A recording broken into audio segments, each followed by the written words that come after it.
The story begins with our protagonist, Takumi Iruma, who is summoned to another world and finds himself standing before the goddess Nolan, but the first thing she does is sincerely apologize because this was all a huge mistake. She explains that when a summoning spell is activated, it randomly selects a bunch of losers from Earth to be Isekaid. But Takumi's life was actually going pretty well, so he was meant to be excluded from the summoning. However, an error occurred causing him to be dragged here alone with all the others, and it's all because the Holy Sidonia Empire decided to recklessly activate the summoning spell. Since Takumi was never meant to be summoned, Nolan brought him up here instead, while all the other summoned heroes went straight to Sidonia. Takumi asks her if she can just send him back to Earth, since he was summoned by mistake, but unfortunately, she can't do that. She was so pissed off at Sidonia for using the forbidden summoning spell that she immediately patched it out of this world's magic laws so no one can move between worlds anymore. And that means Takumi is stuck here permanently. The process also kind of killed him,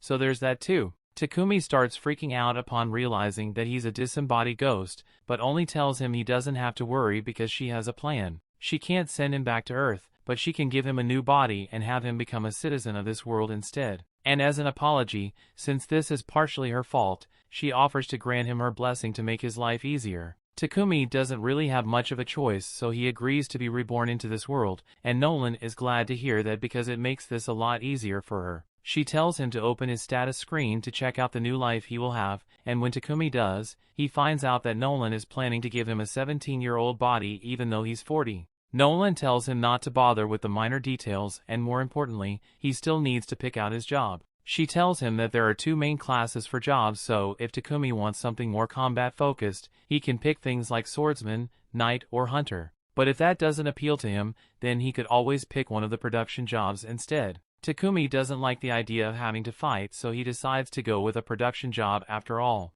Nolan then proceeds to implant the job in his soul, along with a bunch of other bonus blessings, and sends him on his way, completely forgetting to give him a tutorial. Takumi crash lands in the middle of a forest, and after finally picking himself off the ground, he sees his reflection in the river and realizes that he really has become a different person and he doesn't have arthritis anymore. He decides to make the best of his new life and goes to look in the bag Nolan dropped off with him to see what's inside. In the bag he finds some food rations and some money, so it looks like he doesn't have to worry about starving for now. He then takes a look at his status screen and it looks like Nolan really hooked him up with all the useful skills he could ever need. He even has elemental magic, so he decides to try that out first to see if he can really use it. He opens his hand and calls out water ball, and just like that, a water ball forms in his hand. The other elements work the same way, so Takumi is easily able to use them on his first try, but now he has figured out how his magic works. He has to start thinking about his next move and decides to head for the nearest village. While walking,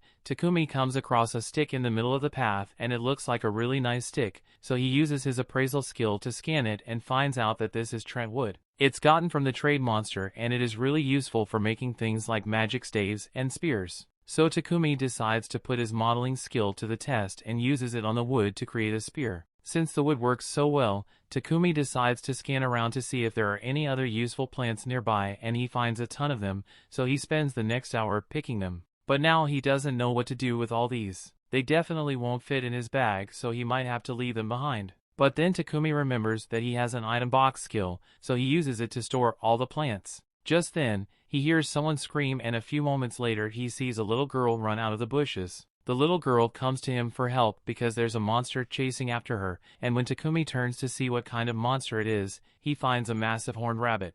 The rabbit charges at him and merely impales Takumi, but at the last second he freaks out and accidentally stabs the rabbit in the head, killing it instantly. He is shocked that a beginner like him was able to win against a monster like that, so he assumes it must be because of Nolan's blessing. But Nolan had nothing to do with it. It was just dumb luck. As a result of his fight, Takumi earns the job title of warrior, but he's not happy about it since he was hoping to avoid fighting altogether. But that's not really important right now since he still has to check if the little girl is alright. Molly says she's fine and explains that she was out here picking herbs, but she accidentally got too far from the board village and ended up getting attacked. Upon hearing her mention a village, Takumi gets excited and asks her if it's alright for him to come to the village. Molly tells him she'll show the way, but before that, she asks if he's planning on taking that rabbit with him since their meat is really tasty. Takumi realizes it would be a waste to leave it here, so he stores the rabbit in his item box, but immediately after doing so, he realizes that he just did that in front of Molly, even though he was planning to keep his item box skill a secret.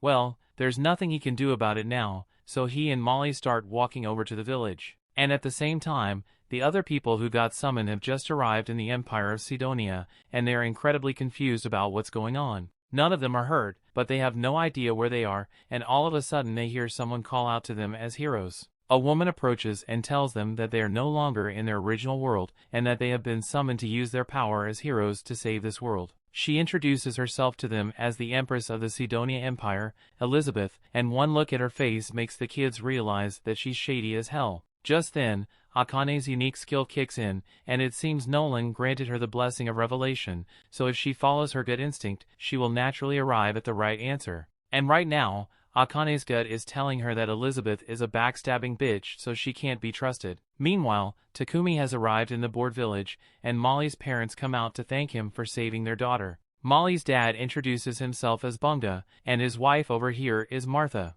They think Takumi is a really responsible guy to have traveled so far on his own. And on that note, Takumi asks them if it would be alright for him to stay in this village for a while since he has nowhere else to go. They tell them he is welcome to stay, but unfortunately they don't have an inn in the village, so there's nowhere for him to stay right now. But they could always just build him a house though. All the villagers gather around an empty plot of land and are about to begin work, but Takumi wants to make himself at least somewhat useful, so he uses his earth magic to flatten the ground for the foundation. This is the first time he has used magic on such a wide scale, so he almost passes out from mana depletion. The villagers are all amazed that Takumi can use earth magic so easily, so Takumi asks if they think he just did something strange, but they tell him not to worry about it. Since he has taken care of the foundation, the rest of them get to work assembling his house for him. And by the next morning, Takumi's house has been completed. Thanks to his carpentry, blacksmithing, and sewing skills, Takumi was able to make a good set of furniture for himself. But there's something else he's been meaning to try out. He got a bunch of ores from the village blacksmith, Boron, so he wants to try using alchemy to extract the metal. He's got iron ore, silver ore, copper ore, and even some magic iron ore. So he starts off with the iron and tries to make an iron ingot from it. Normally this would require a large furnace and hours of work, but with Takumi's alchemy he can do it all at once, but it drains a ton of his mana in the process. His first attempt at ore extraction was successful and Takumi is really excited. So he wants to keep extracting as much as possible so he can make stuff with it later. A couple of hours have gone by, so Molly comes over to Takumi's house to bring him some dinner, but when she opens the door, she is shocked to find him passed out on the floor looking like he's been sucked dry. Takumi had overdone it with the ore extraction and nearly died from mana depletion, but Martha and Bunga gave him a recovery potion, so he's alright now and can keep practicing his alchemy, although they made him promise not to overwork himself anymore. Over time, Takumi extracted a bunch of iron, copper, and even a bit of gold too, so he was able to make a ton of useful tools with them. And once he was done with alchemy practice, he would spend time with Boron in the forge learning how to make all kinds of weapons. The play turns out really well, and once Boron is done making the sheath, it will be complete. Takumi's blacksmithing skill is now level 40, so he's done practicing that for now and decides to move on to something else. He goes over to Bunga and asks if he can borrow a couple of potions, and Bunga has no problem lending him some, but all the potions are basic so he won't get much use out of them. Takumi tells him that that's fine, since all he needs is a template for what a potion should look like. He's thinking of making some potions of his own with all those herbs he gathered in the forest, and Bunga is happy to support Takumi in any way he can, so he offers to buy some potions from him if he completes the first batch. Takumi thanks Bunga, and after he gets the basic potion, he starts working on his own version. He makes it with some hillcock leaves and water, and when he's done, he puts it in a glass jar so he can compare it to the one he got from Bunga. Both of them are blue, but the one Takumi made is notably more blue than the one he got from Bunga. Plus, it seems to have magic in it, but Takumi isn't sure if this is a success or not. He's going to have to test the potion himself to make sure it isn't harmful, but he doesn't want to end up dying if it turns out to be poisonous, so he decides to build up some poison tolerance. And the best way for him to do that is to eat whatever this is until he's about to die, and then use healing magic to cure himself. He's been doing this for a couple of hours now, and he feels like absolute shit. On the bright side, curing himself so much has granted him the purification skill, and that's definitely going to come in handy at some point. As Takumi is getting back to his feet, he hears a noise behind him and finds a massive boar staring him down. The boar clearly isn't friendly, so Takumi grabs his spear and gets ready to defend himself. But as the boar charges at him and he tries to use the spear, it shatters on contact, leaving the boar unharmed and Takumi without a weapon. He tries to use all the magic he has available to him, but none of them do any damage to the boar, so he's starting to panic here. And just when he thought things couldn't get any worse, he notices a poison spider behind him and it looks like it's getting ready to attack, so Takumi is completely cornered. However, instead of attacking him, the spider attacks the boar instead, causing it to miss Takumi. But the boar is still coming for him, so he has to think of something fast. So far, all of his physical attacks have failed, but there's still one thing he hasn't tried yet. As the boar charges at him again, he jumps into the air and at the moment of contact, he uses his alchemy skill on the boar's head and breaks it down. Thanks to his quick thinking, he managed to survive, and now that he's safe, he decides to go check on the spider since it helped him out earlier. The spider is in really poor shape after it got hit by the boar. He decides to heal it so it doesn't die, and afterwards he gets up so he can return to the village. But then he receives a notification telling him that he has successfully tamed the spider. He didn't realize it was even possible to take a spider, but he's hesitant to take it with him since the spider is considered a dangerous monster. However, the spider hits him with the cutesy eyes, so he decides to accept it as his pet anyway,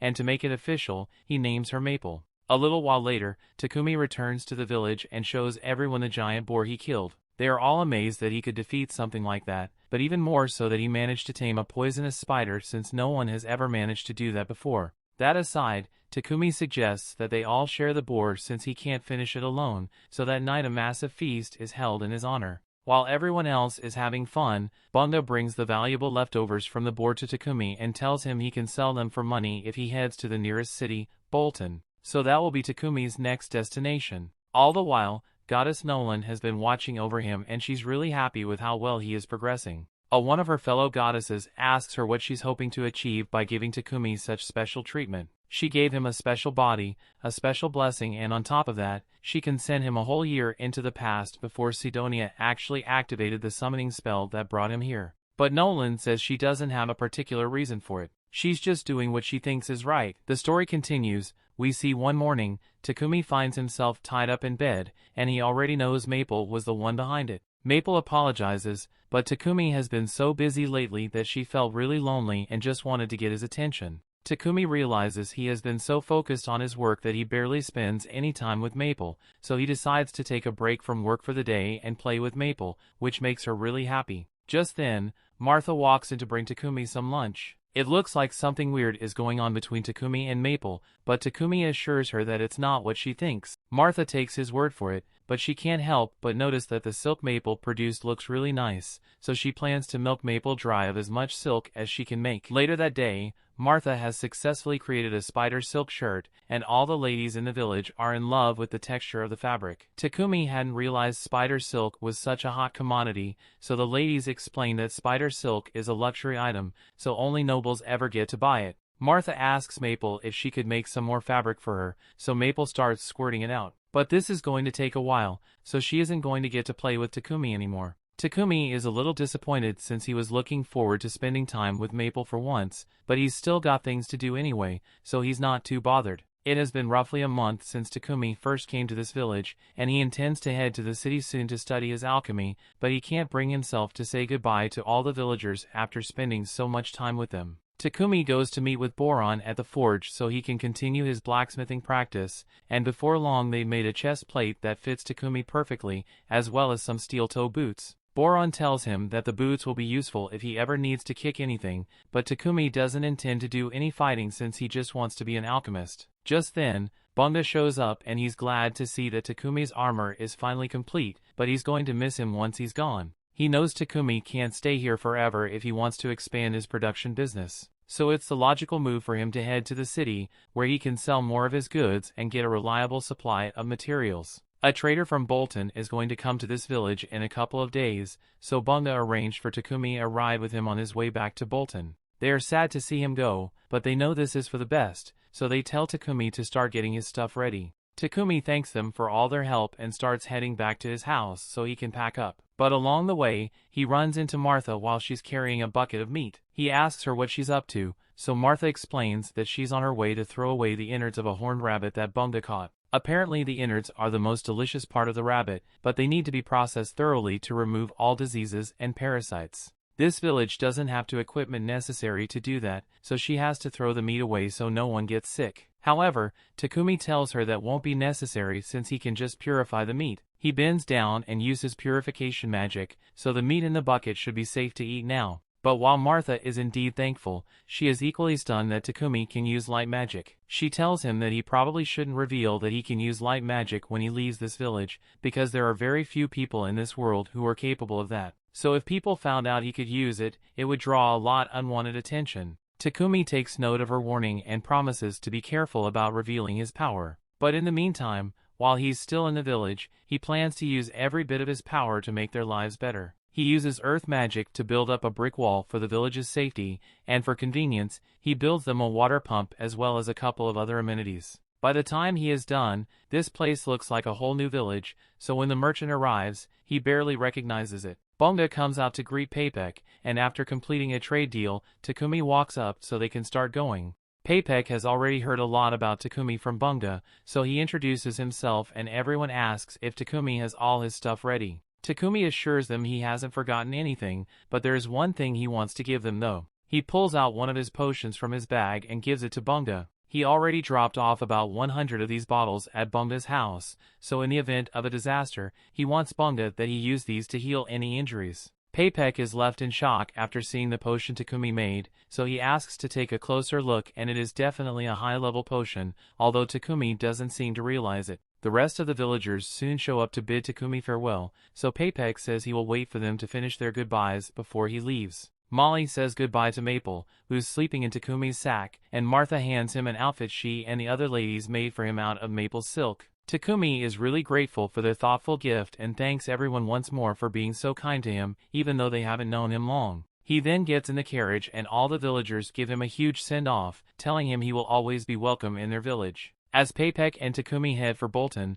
Paypek mentions that the people of that village seem to really love him. Even the others in the carriage can tell that Takumi was practically family to them, and such a goodbye really tugs at Heath's heartstrings. By the way, these guys are heading for Bolton as well, so the blonde guy introduces himself as Heath, the redhead is Riel, and the gloomy-looking guy over there is named Booger. They are all part of a C-rank party named Lion Fong, and they are currently acting as Paypek's bodyguards, although this region is pretty peaceful, so there isn't actually much for them to do. Riel notices that Takumi is holding onto his bag really tightly, so they ask him if something precious is inside and Takumi answers, saying his pet killer spider is sleeping inside. The group can't believe Takumi managed to tame a killer spider, so Riel asks to see it, but he's being really creepy about it, so Maple ends up head-butting him in the face. Takumi begins apologizing profusely for what Maple did, but the others tell him there's nothing to be sorry about since Riel deserved it. In fact, Heath wouldn't be surprised if Maple's encounter with Riel makes her fear all humans from now on.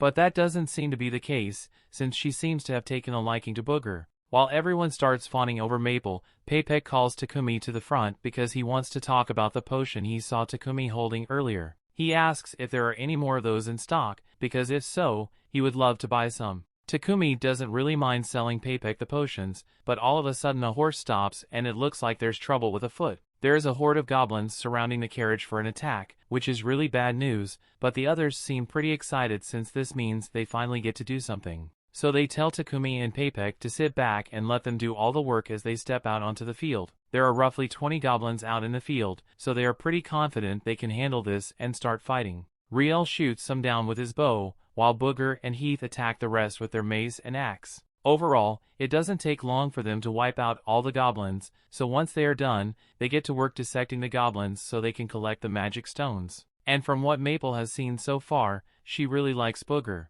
She hates Riel and she doesn't really care about Heath. Shortly after, everyone got back on the carriage and their journey continued for the next 3 days until they finally arrived in Bolton. Once they enter the city, the members of Lion Fong head to the Adventurers Guild to report the success of their bodyguard mission. And Takumi follows them there, since he needs to register with the guild to stay in the city. He would have preferred to register with the Alchemist Guild, but there isn't one here, so he's going to have to become an adventurer instead. The receptionist, Hans, tells Takumi that he can just use the Adventurer Guild card as his identification, and as long as he does his simple quest once every month, it won't expire at all. Takumi ends up registering as an adventurer and also presents Maple as his pet. After all the registrations are complete, Takumi heads to Paypek's trading company to work on a deal for the potions. He has roughly 103 different potions in stock, and all of them are of extremely high quality. So Paypek is prepared to pay 10 silver coins for each healing and stamina potion, and 50 silver coins for each mana potion.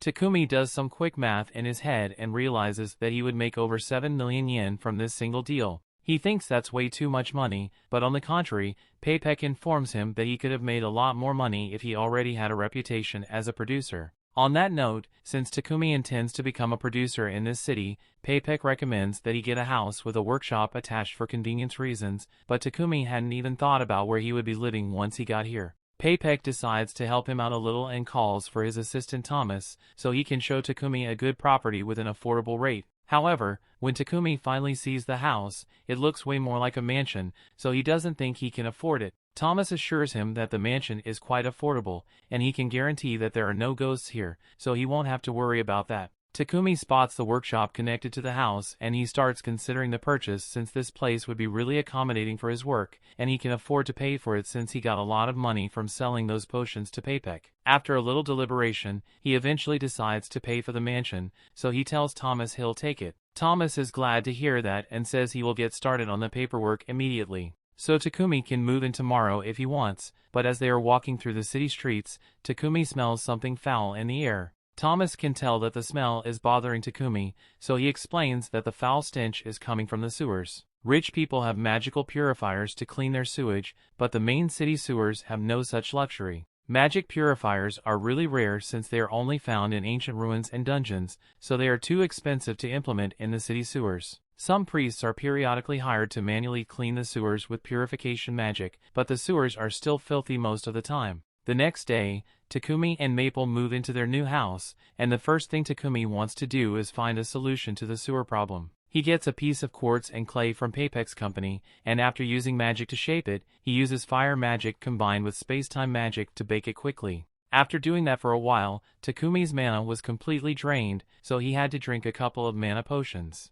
But on the bright side, he did manage to complete his creation, a modern toilet. Just then, he hears Paypek screaming from his living room, so he comes out to check what's going on and finds Paypek wrapped head to toe in Maple's silk. Takumi asks Maple why she would do such a thing, but she thought Paypek would find this to be fun. In her defense, the comforting feel of her silk does put Paypek to sleep, but that doesn't make it right. So Takumi sincerely apologizes for Maple's actions. Paypek tells Takumi it's alright, but getting swaddled so suddenly it'd scare him a little, so he needs to use Takumi's restroom real quick. However, as soon as he enters, he comes back out and starts asking what this marvel of technology is. Takumi comes over and explains that this thing is a toilet. He attached it to a magical purification device so it automatically cleans itself once you're done with your business. Basically, after you take a dump, it uses purification magic to break down your shit into inorganic materials, and then that gets flushed down the drain. The system makes sense to Paypek, but the only way someone could possibly have made such a thing would be if you had an aptitude for light magic. Takumi realizes he may have messed up since Martha clearly warned him against using his light magic openly, so he asks Paypek to please keep this a secret for him. Paypek understands why Takumi would want to keep his abilities a secret, so he promises not to tell anyone, but he absolutely must have some of these toilets, so he asks Takumi if he can make 100 of them for him. Takumi is hesitant to agree since making just one toilet was a lot of work, but since Paypek is being so insistent, he agrees to do it as long as Paypek can provide the raw materials. Paypek is really happy to hear that, but he can't expect Takumi to make all those toilets by himself, so he suggests that Takumi should make a slave contract. Takumi is taken aback by the suggestion since he would never want to get a slave, but Paypek points out that if Takumi is trying to keep his abilities a secret, then it would be best to get a slave to help with his work, since his slave will be bound to secrecy. Having aptitude for light magic is a really good big deal since it means you were chosen by God, and as such the Church of Divine Light would probably come after Takumi to force him to work for them. They make a lot of profit by monopolizing purification magic, so Paypek doubts they would be happy to learn that commoners can have access to cheap purifications through Takumi's toilets. But Paypek or he has an idea of how to get around the church, so Takumi doesn't need to worry about it for now. The most important thing is making sure that the church doesn't find out about his light magic. That's why getting a slave would be the best option for him, but Takumi is strictly against slavery, so he says he will just do all the work by himself. Just then, his guild card begins glowing, so Takumi takes a look at it, and it displays a message saying he needs to complete a verification quest to maintain his status as an adventurer. So it looks like he won't have time to make the toilets by himself after all, so he caves and agrees to buy a slave. Paypek takes Takumi to the Mulan Trading Company, since they are the most ethical slave traders around. Paypek goes off to talk with the owner so he can get Takumi a good deal, and in the meantime, Takumi heads out into the garden because it looks pretty. There he finds a beautiful elf girl sitting on a terrace, but the second she sees Takumi, she tells him to get out of here. The story continues. We see Paypek introduces Takumi to the owner of the slave trading company, Mulan, and tells her that Takumi is interested in purchasing a slave from her. Although he mentions that Takumi was really reluctant about the idea of purchasing a slave, Mulan asks him if there's a specific reason for this. So Takumi explains that in the land where he comes from, selling and buying people was abolished long ago, so doing it here doesn't sit right with him. Mulan can understand Takumi's concerns, but she assures him that in this nation, at least, the rights and privileges of slaves are preserved to some extent. Basically, it works like this. The owner pledges to respect the slave's basic rights, providing food, clothing, and shelter, while the slave pledges to fulfill their duties. Said duties are clearly laid out in the contract for the slave, but aside from that, the contract also makes it impossible for either the master or the slave to cause lethal harm to one another. Takumi is quite pleased to learn this since it means the slave contract is pretty much a regular job with some rules attached. Mulan goes on to explain that there are several different kinds of slave contracts. In the case where someone becomes due to debt, they will be contracted until they earn enough money to pay back that debt. Other contracts are more permanent and are usually taken by criminals or people who end up being captured in war as an alternative to death. However, the large majority of slave contracts are made by those who were illegally forced into it by bandits. Paypek thinks the most suitable one for Takumi would be a war slave, since they can't be released without their master's permission, and while Mulan could certainly make that happen, she asks why there is a need to make sure the slave can never leave Takumi. Paypek starts talking about how talented Takumi is with production, and how he doesn't want his secrets to be stolen, but Mulan wants to hear the reason from Takumi himself. Takumi explains that he is a producer, so naturally he would like to focus on his work as much as possible. But that's a little hard to do, since he also has to fulfill quests from the Adventurers Guild. He's currently living in a mansion, so he will need someone to help manage it while he does his work, and do some particular skills he possesses. He would like to make sure his slave can't tell anyone about him. Additionally, since he will be taking on quests from the Adventurers Guild and harvesting ingredients himself, he also needs his slaves to be a capable fighter so they don't get hurt when they accompany him. Mulan realizes that Takumi has no ill intentions, but there's no way she's allowing him to force a single slave to do both housework and combat, so she'll only work with him if he agrees to buy 2 separate slaves instead. That being said, she knows someone who would be perfect as Takumi's housekeeper, so she calls for Maria to come into the room. Maria was forced into slavery as a child and has been trained in reading, writing, math, and general housekeeping, so she'd be a good fit for the job. Maria says she can handle the housework of a mansion all by herself, and Takumi is glad to hear it. But Maria can tell that he's deep in thought, so she asks if something is wrong. Takumi tells her he's just a little confused since he doesn't understand why no one has bought yet Maria, considering how cute and capable she is. Maria gets all embarrassed by Takumi calling her cute, so he apologizes since it might have been inappropriate to say. Maria calms down and tells Takumi that she can only do the housekeeping work outlined in the contract and nothing else. Takumi says he's fine with that since he only wants her to do housekeeping work, but Maria wants to make it very clear that she won't do anything else. Takumi doesn't understand why she's talking about it so much, since Mulan already explained how these contracts work, but then Maria blurts out that she can't sleep with Takumi. Now Takumi gets embarrassed as well, but he assures Maria that he really does only want her as a housekeeper, not a meat keeper. With that said, Takumi asks Maria if she still wants to form a contract with him, and she says she'd be happy to work with him. Now that that's settled, Mulan says she'll begin working on the contract for Maria. But as for the battle servant, she says she unfortunately doesn't have anyone who fits the description. Maria hears Mulan say this and calls BS because she knows Sophia is still here, but Mulan doesn't take kindly to being called out, so she tells Maria to go back to her room and start packing her things. Once Maria is gone, Takumi asks Mulan if what Maria said was true, and Mulan admits that there is a battle slave in the building, but she doesn't think Sophia would be a good fit for Takumi, since she's got a lot of problems. Mulan wants to end the discussion here, but Takumi is kind of curious about Sophia, so he asks to see her. Mulan reluctantly agrees to take Takumi meet Sophia, and when they arrive at her room, Sophia is surprised to see that the visitor is the boy she met in the courtyard earlier. Mulan informs Takumi of Sophia's history, and explains that she was captured as a slave of war in the battle between the Kingdom of Triaria and the Kingdom of Yugur, although this all happened more than 50 years ago. Takumi is shocked to find out that Sophia is more than 50 years old, so Mulan goes on to explain that the Kingdom of Yugur was an elf nation and elves naturally live long lives. Sophia hasn't been able to form a contract with anyone because she has a hideous scar on her ears and her right hand and left leg both have impaired movement. This soup already be a deal breaker for anyone looking to buy a battle slave, but on top of that, she also lost use of the elemental magic that elves are most known for,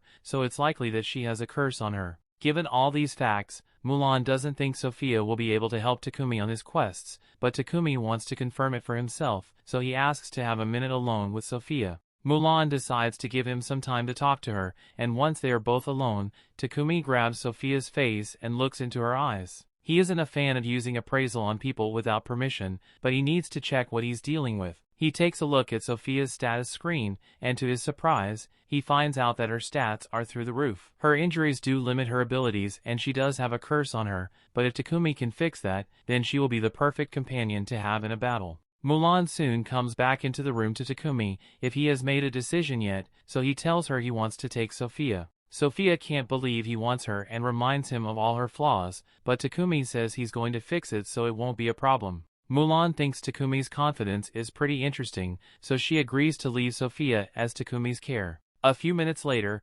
Mulan finalizes the terms of the contract, so the final step is to execute it. The three of them gather together, and Mulan uses magic to bind them to the terms of the contract. So once she's done, Maria and Sophia officially become Takumi's slaves. Maria thanks him for purchasing her and promises to work hard to live up to his expectations, and so does Sophia. The three eventually return to Takumi's house, and as soon as he opens the door, Maple comes jumping out because she's excited to see him again. Both Maria and Sophia are worried for Takumi's safety, so Sophia is about to attack Maple. But before she does, Takumi stops her and explains that Maple is actually his pet, Killer Spider. The two find it strange, but they decide to just act like it's normal, and a little while later, Takumi shows them to one of the empty rooms in the mansion. Sophia and Maria really like it, so Takumi tells them that Sophia can have this one, and Maria can take the room next door. Neither of them can believe that Takumi is willing to give them their own rooms, but it's not like he's using the rooms anyway,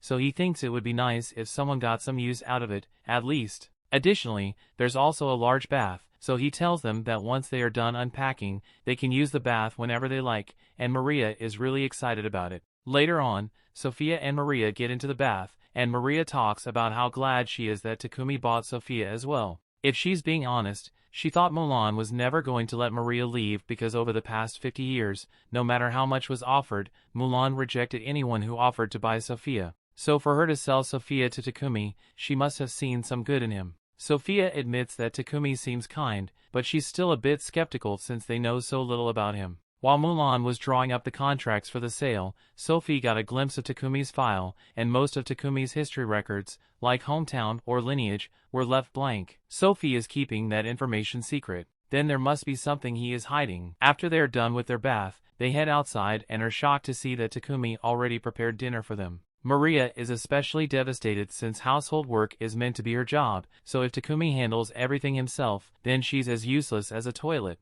Takumi explains that he was just trying to make Maria's first day in the job a little easier, but if it makes her feel better, he will let her handle the rest of the chores on her own. For now, he asks them to sit down so they can all have dinner together, but Sophia is hesitant since servants usually don't get to eat at the same table as their master. Takumi understands that she may think his behavior is strange for a slave owner, but he doesn't want her to get stuck up on tradition. And speaking of tradition, he doesn't really like the fact that they keep calling him master, so he asks if they can just call him by his name instead. Sophia asks if that's a formal order, but Takumi doesn't want to have to force her to call him by name if she doesn't feel comfortable with it. Although, Maria seems fine with calling him by name. The next day, Takumi heads to Paypek's trading company to pick up a package he ordered, and Paypek says he did his best to wrap it up securely. But he still wants Takumi to be careful when carrying it home. On his way home, Takumi notices a church nearby, so he heads inside and kneels down to pray to Nolan. He thanks her for all the skills she gave him, since they've really helped him. That there's something he's been meaning to ask her.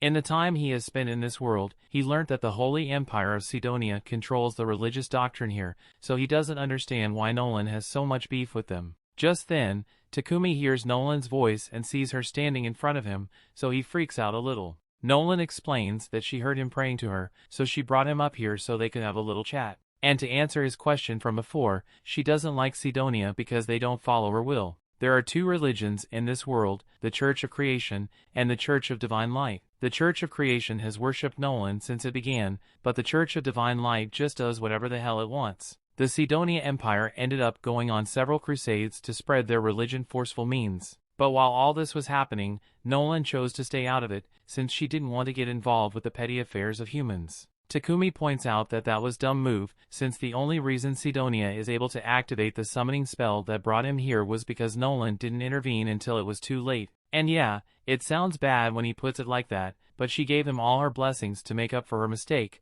although there is something she needs to tell him. Most of her blessings will remain with him forever, but there is one that will fade away, and that's the unusually great luck he has been having recently. She basically gave him a beginner's tutorial by allowing him to meet such nice and helpful people, but soon he will end up meeting people with sinister intentions. So from now on, the results of his actions completely depend on him. A little while later, Takumi returns home, but as soon as he walks in the door, he trips over Maple, who is really excited to see him. Both Sophia and Maria come to check on him, but when Sophia tries to help pick up the package Takumi brought, he quickly stores it in his item box to stop her from touching it. He then gets up and says he's going to do some work in his workshop, so they shouldn't bother him for a while. But Sophia is incredibly suspicious because that package had high-grade magical wrapping paper on it, so it must have been something dangerous. She follows Takumi to his workshop to see what he's up to, and she's horrified to see him dipping a knife in poison and cutting himself with it. He immediately heals himself afterwards,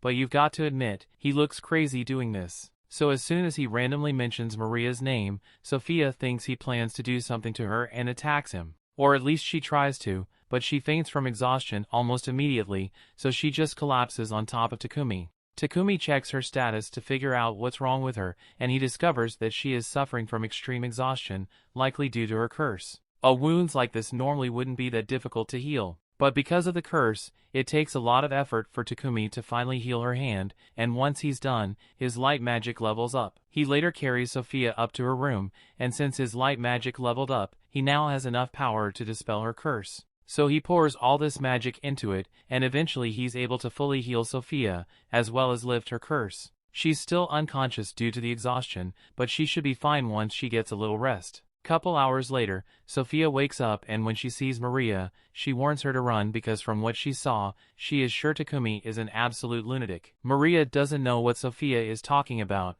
but she's sure that Takumi is a good person more than ever before. She holds a mirror up to show Sophia what Takumi did for her, and she is shocked to realize that her body has been healed and her magic has returned. She heads outside to talk to Takumi about it, and he confirms that he did get rid of her curse. It took a lot of pain and hard work to level up his skill, but he tells her she doesn't have to worry about it, since he already promised to heal her. Sophia realizes that she had completely misjudged Takumi, so she kneels down and pledges to serve Takumi for the rest of her life for the kindness he has shown her. The story continues. We see the next morning, Takumi heads to the library to see if he can find any information about alchemy, but it turns out that the entire library only has 4 books on alchemy. Takumi is confused and wonders why alchemy isn't more popular when it's so simple to understand, but in reality it isn't easy at all. All the alchemy texts available are written in this world's ancient language, so the only reason Takumi can understand any of what's written here is because Nolan gave him a blessing that allows him to understand every language in this world. Later that day,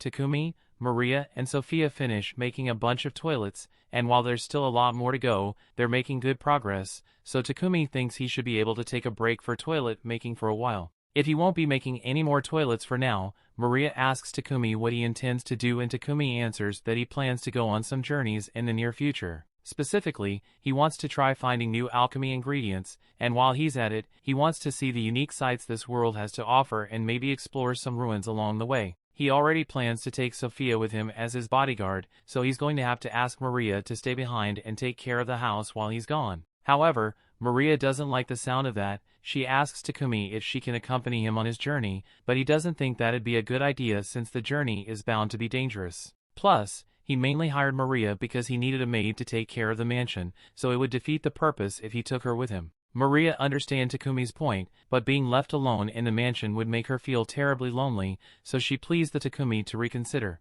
Takumi would feel bad about leaving Maria all alone, but before he makes any decisions, there's something he needs to check, so he grabs Maria's face and uses appraisal to check her stats. And unexpectedly, Maria is pretty stacked. Don't get me wrong, she's not overpowered, but she could definitely handle herself in a fight, so Takumi agrees to bring her along for the journey as long as she's sure she can handle. Sophia says she's willing to teach Maria how to use magic and fight to make sure she is ready for any possible threats, and Takumi likes the sound of that, so he asks Sophia to train both him and Maria. Since they've decided that Maria will be joining the expedition, Takumi thinks it's about time he starts making equipment for everyone. So to start, he asks Sophia what kind of weapon she would like. Sophia doesn't hesitate and begins listing off an entire arsenal of weapons she would like, but that's to be expected since she is an experienced warrior. Maria, on the other hand, doesn't know much about weapons, but she did receive a little short sword training from Mulan, so she tells Takumi that a set of battle knives will be fine for her. However, Sophia points out that having only battle knives will put Maria at a disadvantage when it comes to reach, so she should probably get a spear as well. Maria doesn't know how to use a spear, so Sophia offers to give her a quick training bondage to show her the basics. And while they do that, Takumi begins working on the weapons. Doesn't take him long to finish crafting all the blades, but it drains a ton of his mana, so he has to drink a mana potion to recover before he can continue. The final step for the blades is for Takumi to cast an attack and auto-repair enchantment on them, so he doesn't have to perform maintenance as often, and once that's done, the blades are finally complete. Now he's going to move on to the handles, but since Maria requested for battle knives, she's going to need a sheath for them. And even though Takumi is a gentleman, he's still a man of culture, so imagining Maria's thick thighs with knives on them nearly makes him pass out. Moving on, the next thing he needs to make is the armor for the girls, but rather than simply asking them to let him measure their sizes, Takumi has a much better idea. He opens up his item box and pulls out 2 life-size dolls of Maria and Sophia he had already made with his Appraisal X skill, but don't ask why he made them though. As for the armor itself, Takumi plans to make it using maple silk and some of the hide he got from the armored boar. And when it comes to the design, he's never had the chance to make armor for others before, so he decides to let his mind run wild and try out all his outfit fantasies with those dolls. After several days and several redesigns, Takumi finally gives the armor to Maria and Sophia, and it looks great on them. He asks the two if they like it, and both are honestly surprised by how well it fits, despite the fact that Takumi never asked for their measurements. It's almost as if he had duplicates of them that he could test the outfits on, but that would be crazy, right? Takumi changes the subject before they start getting suspicious, and asks them what they think of the weapons he made for them. Sophia pulls out the sword Takumi made for her and she says it feels perfect. The same goes for Maria as she tests out her battle knives and she is grateful for the equipment he made for her. There's one more thing Takumi made for the two of them, so he pulls out some rings and tells them it should help with their magic casting. Sophia and Maria accept the rings,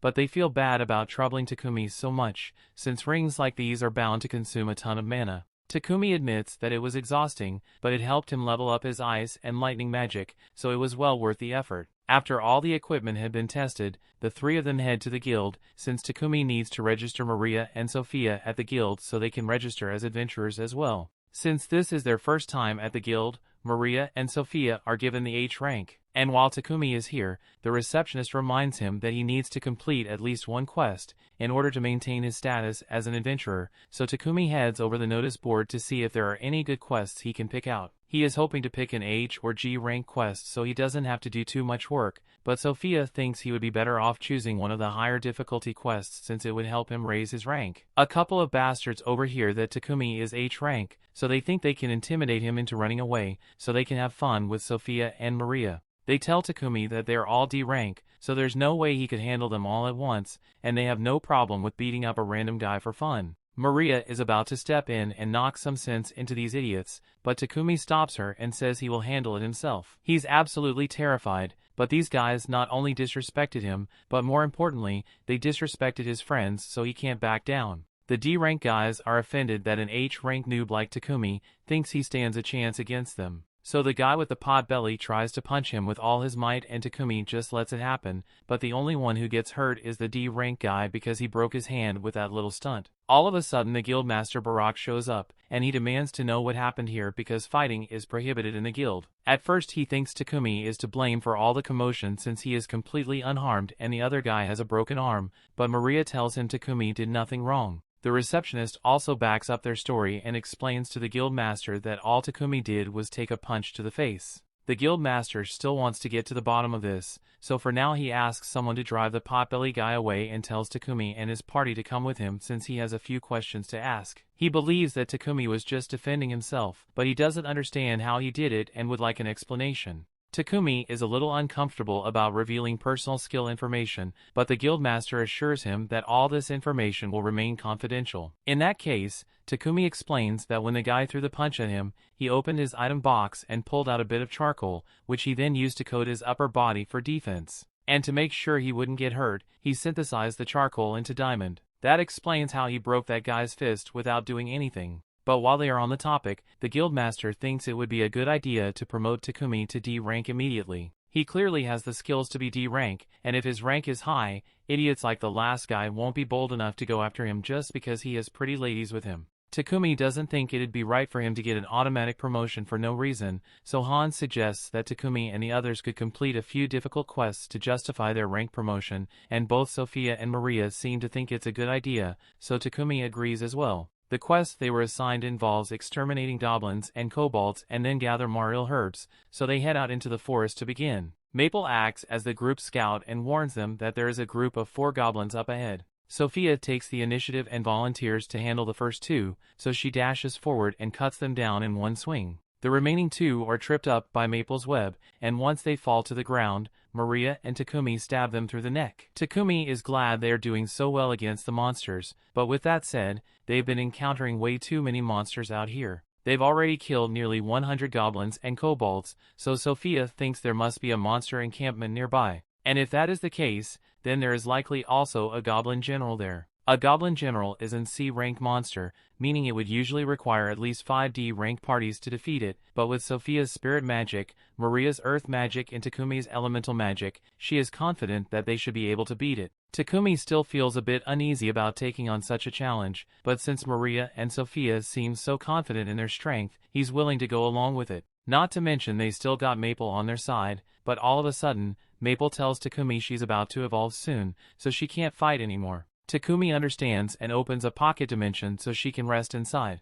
But just like me, Sophia and Maria have many questions, like when the hell did Takumi learn to create pocket dimensions? Takumi brushes it off like it's normal and says this is just one of his skills, but more importantly, since Maple can't fight with him anymore. Takumi warns the others that they won't have as much support as they initially thought, but Sophia still thinks they can pull it off. They soon arrive at the goblin camp, and after a little reconnaissance, Sophia concludes that there are around 400 goblins here. Takumi asks her if they really have to fight all those goblins, and normally they would, but Sophia's reconnaissance also revealed that there are no humans in the area, so they are free to blow this place up with magic. The 3 of them prepare their strongest attack spells, and all at the same time they unleash hell on the goblin camp. By the time they are done, almost all the goblins have been killed, so the only ones left are the goblin general and a few of the goblin knights. Sophia says she will handle the goblin knights, so Takumi is left to deal with the goblin general, and rather than fight it with his spear, he opts to just set it on fire to finish it off. Once they finally confirm that all the goblins are dead, they gather all the magic stones and return to the guild, but the 3 of them are absolutely exhausted from all that work. Han can hardly believe that they managed to complete their quest and even took down a goblin general in only half a day, so he asks them to come to the meeting room for a minute because the guildmaster wants to see them.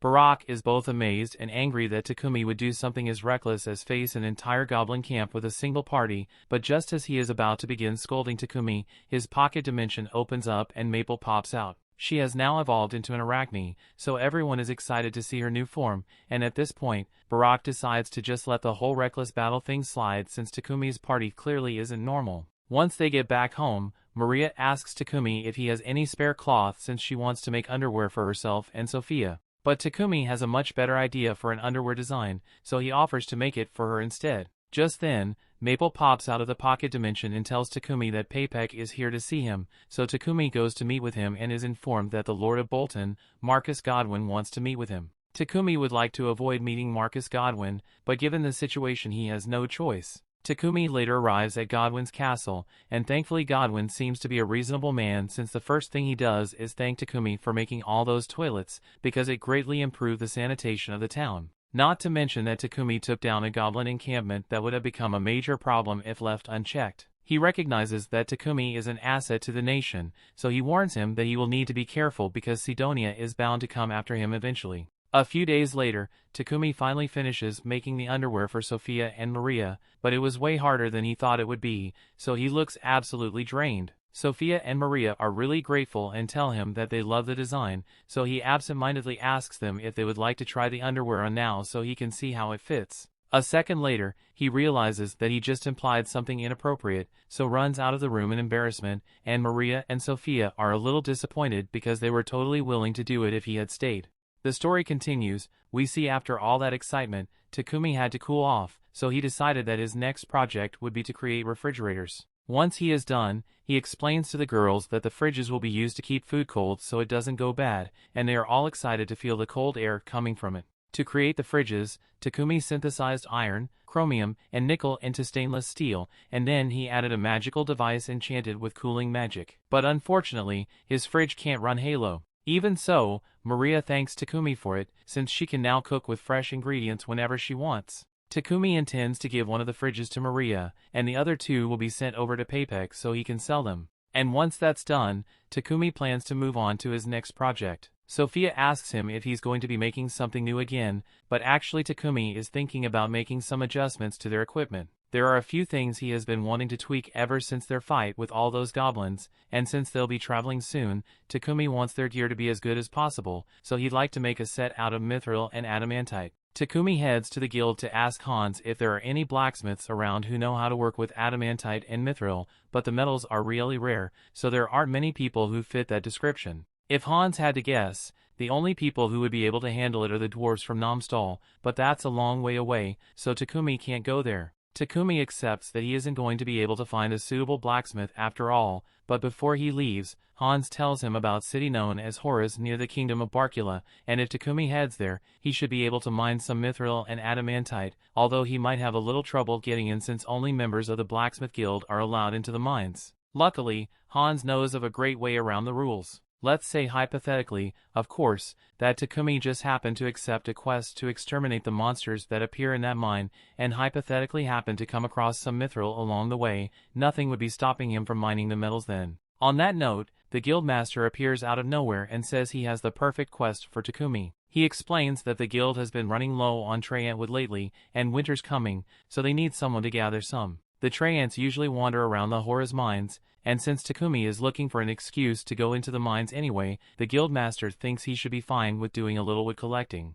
Additionally, since Takumi is heading there anyway, the guildmaster wants him and his party to escort someone, but this is starting to sound like a lot of work. Takumi has never handled an escort mission before, so he asks why the members of Lion Fong can't do it instead. The guildmaster explains that Lion Fong is currently out on a separate mission, so they can't do it, and Takumi is the only other person he can ask. Takumi eventually agrees to take on the escort mission, but he still doesn't know much about the route to Horus, so he asks Hans how long it takes to get there. Hans tells him it takes 7 days if you go by horse-drawn carriage, but it'll only take 4 days if you use a monster horse instead, since they are twice as fast as regular horse. Takumi thinks the monster horse is a great idea, so he asks if he can take one of those, but unfortunately, Riel shows up to tell him that all the monster horses are already being used by Lion's Fong. Hans is surprised to see Riel back so soon, but Riel says he and his party aren't done with their quest yet. He just happened to kill a black buffalo along the way, so he came back to drop it off before it went rancid. He's gotta head back out in the morning so he can catch up with the rest of Lion's Fong,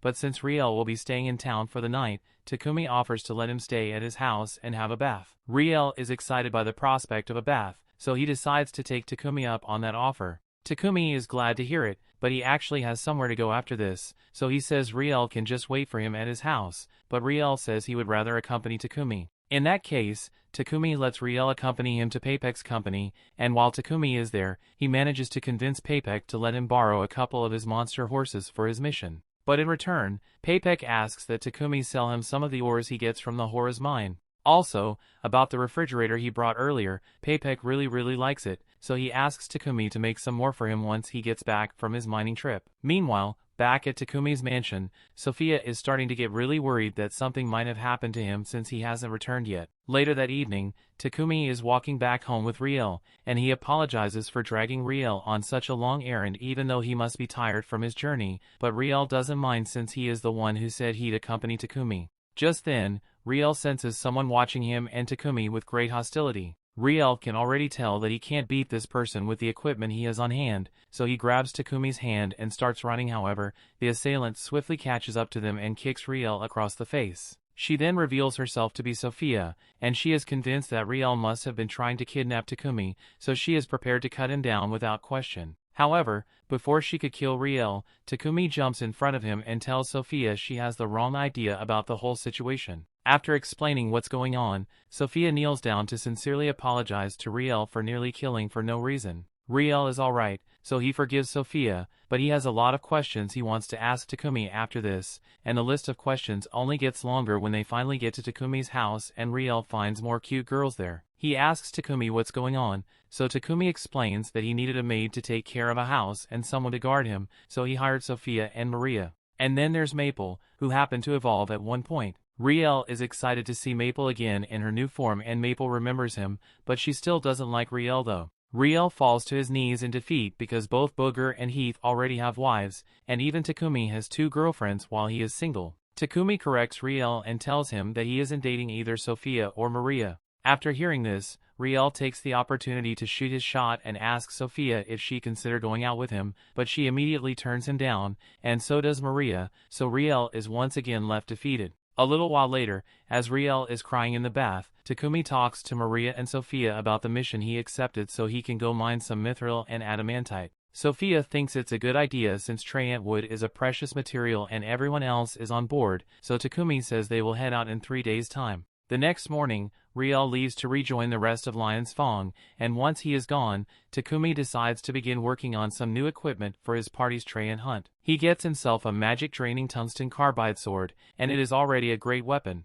but it's too big to use as it is now, which is why Takumi plans to break it down. He tries using his alchemy skill on it, but the sword seems to be resisting him, so it takes a lot more effort than usual. But eventually Takumi is able to break the metal down and make 2 separate blades with it. The blades drain the mana of any opponent who is cut with it, so Takumi is happy with the results, although it left him totally drained. 3 days later, Takumi and the others meet with Papek to collect the carriage he promised to give them, and the guy the guildmaster asked them to escort is already waiting inside. So Takumi goes to talk to him, and the man introduces himself as Gambo. The group sets out, but along the way they have to stop by a field, so Takumi and the others can hunt their Trayants. As they enter the forest, Sophia spots a Trayant trying to blend in with the other trees nearby, so she points out to Takumi and he charges forward to eliminate it. The Trayant tries to attack Takumi in the process, but Sophia and Maria have his back, so he is easily able to chop it down. However, that was just one Trayant, so they've still got an entire forest's worth to take down. They'll take too long to kill each Trayant individually, so Sophia suggests that they should use magic, and it seems to be working really well. However, they are soon confronted by an Elder Trayant, and no matter how much magic they use to attack it, it keeps regenerating. The only way to finish it off is to cut down its main body in one go, so Sophia tells Takumi to coat his sword in fire and attack while she and Maria provide cover. Together they are finally able to take down the leader Trayant, and that's it for their Trayant hunting so they can continue with their journey into Horus. Upon arriving in Horus, they head to the local adventurers guild, and their Gambo points out a quest that says it needs people to exterminate the mole monsters in the mines. These moles eat ores, so they are considered a serious threat, and if they take this mission then they will be allowed to enter the mines. A little while later, the group is mining in the mines and they get really lucky because it doesn't take long for them to find some mithril and adamantite ore. However, the ores attract some monster moles from the ground, so they have the array to fight. Before the mole surfaces, Takumi thinks about it for a second and comes up with a great idea, so as soon as the mole shows itself, he blinds it with light magic and it collapses, so it is easily finished off. Takumi's method certainly makes it easy to take out the moles, but Sophia and Maria are a little disappointed since that means they won't get to do any fighting. Since the mining trip was successful, they all return to Bolton a few days later, and once they do, Takumi visits Kiembo's shop so he can learn how to work with mithril and adamantite. Kiembo explains the process of extracting the metal from the ore, and after a lot of effort, Takumi is able to create some mithril and adamantite, so he starts using it to make all kinds of magic-imbued gear. Once he is done with the new gear, use it to Maria and Sophia so they can test it out. The girls are amazed by how light and durable their armor is now, and it even has magic imbued in it. Takumi explains that he loaded their gear with magic that suits their preferred element, and as for his own armor, he imbued it with something called Thunderclap, and it is basically an extreme agility buff, so Takumi can move insanely fast with it. However, the second Takumi tries to do something cool by showing off how fast he is,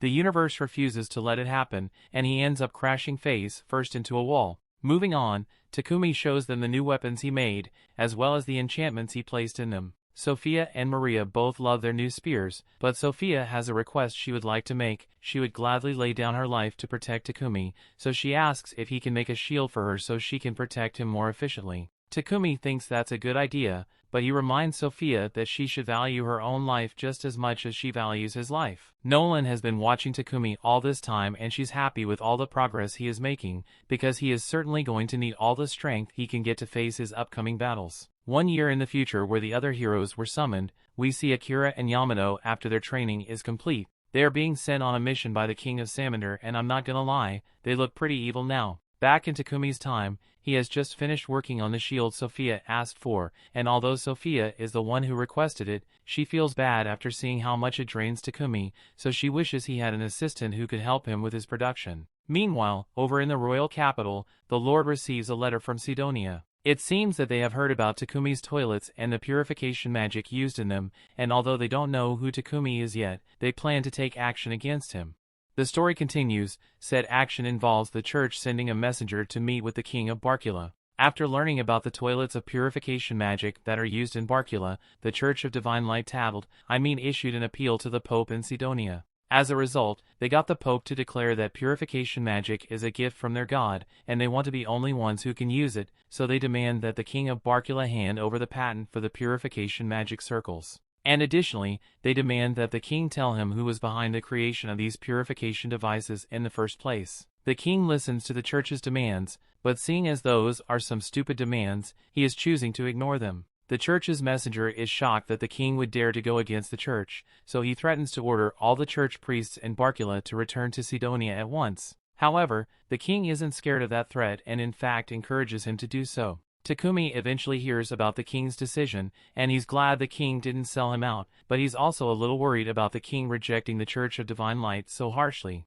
Sidonia's church is bound to turn against the kingdom of Barkula, and Takumi would hate it if such a big conflict were to start because of him, but Paypek tells him there's nothing to worry about. After all, the Church of Divine Light isn't the only religion that exists in this world. There's the Church of Divine Light, and then there's the Church of Creation, but even though the Church of Divine Light's influence is far spread, there are still a lot of followers of the Church of Creation in this country, so the Church of Divine Light won't be missed. On top of that, the priests of the Church of Creation administer recovery magic to anyone in need, but the Church of Divine Light charges hefty fees for any holy magic. The Church of Divine Light is backed by Sidonia, so Takumi is probably going to have to avoid them from now on, but is what it is. Anyway, the reason Paypek came to see Takumi today is because he presented Takumi's toilet and refrigerator to the king a while ago, and the king was so impressed that he asked Paypek to bring Takumi to meet him. Takumi is a little wary of meeting someone as important as the king, but Paypek assures him that the king isn't ordering him to do it, so he has the right to refuse if he wants, but Paypek really wants him to agree, since it would help his company's relationship with the royal capital. Takumi eventually agrees to the meeting, so later that evening he tells Sophia and Maria about it and asks them if it would be willing to accompany him to the royal capital, Bakulados. Both say they would love to go with Takumi, so he suggests that they depart a week from now, but in the meantime, there's a lot of stuff they need to get ready. A trip to the royal capital will take about 7 days, so Maria is going to need to pack a lot of food in advance. And while she does that, Takumi says he will be working on new cloaks for Maria and Sophia. He got some dark element magic stones from Papek, and if he uses those to make the cloaks that he can enchant them with a perception blocking spell. A spell like that would be really useful in combat, but the main reason Takumi wants to make it is so that when they make it to the royal capital, Sophia and Maria won't get harassed. Later on, Sophia and Maria head out to do some shopping, and while picking out some fruit, Maria complains that Takumi doesn't have enough confidence in himself. Sophia agrees and points out that Takumi has good looks,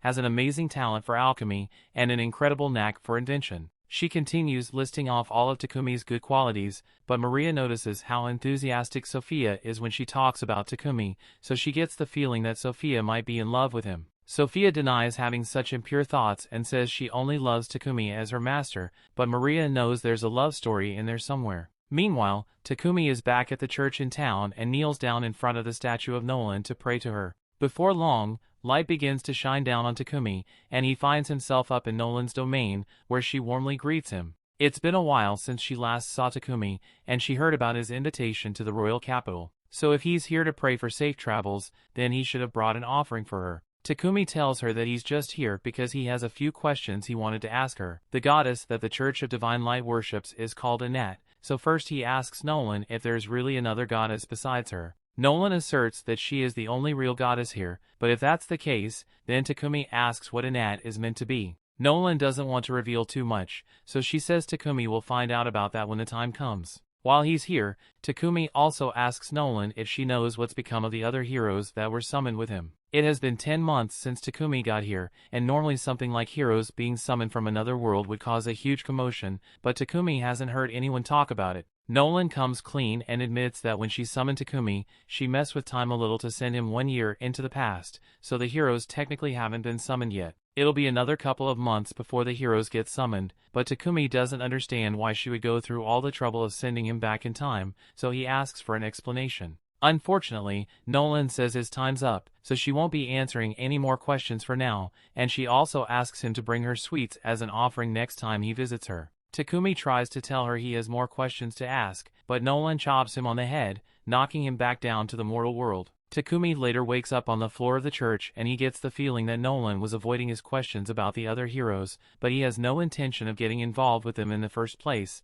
so it doesn't matter. He then heads back home to finish up those new cloaks he wanted to make for the girls, and once he's done, gives it to them. Both Maria and Sophia love the designs and Takumi is glad to hear it, but there's something else he wants to work on before their trip. He leads both of them to his workshop and shows them that he plans to make a carriage for himself. Since they've been traveling a lot recently, he feels like it would be more efficient to make a comfortable carriage for them to use, rather than having to borrow one every time. However, even if he can make his own carriage, he still doesn't have a horse, so he's going to need to borrow one from the guild. Maria tells him there's no need for that, since they can just get one of those too. The Forest of Death outside Bolton has a ton of monsters in it, and if they search long enough they'll probably find a unicorn or drake horse, which would be way faster than a regular monster horse. Maria seems really excited about going out to catch a horse, but Takumi can't help but feel a little nervous. They eventually head out in search of a horse, and while on their way into the forest, Takumi asks Sophia if drake horses are significantly faster than the monster horses they get from the guild. She confirms this and tells him that a drake horse possesses speed,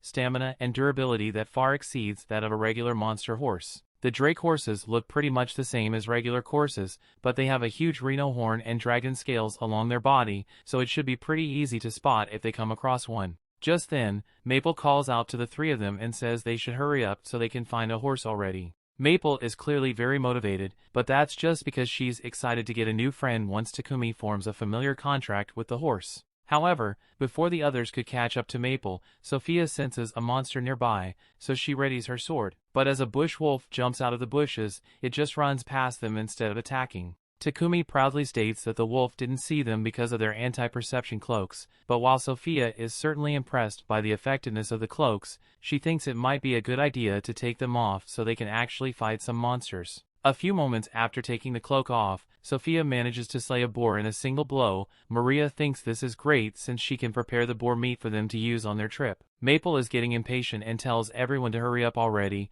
but then Takumi notices a dead tree on the ground, and he could really use the wood since he's making a carriage, so he and Sophia get ready to begin cutting it up. Now Maria is busy with the meat and Takumi is busy with the tree, so Maple gives up on waiting for them and decides to go ahead by herself to find a horse. While making her way through the forest, Maple notices that there are a ton of dead tree in the area, so she wonders what could have done something like this. As she heads further into the forest, she eventually comes across a drake laying on the ground and it looks like it's in rough shape. Maple approaches it and asks if it's wounded.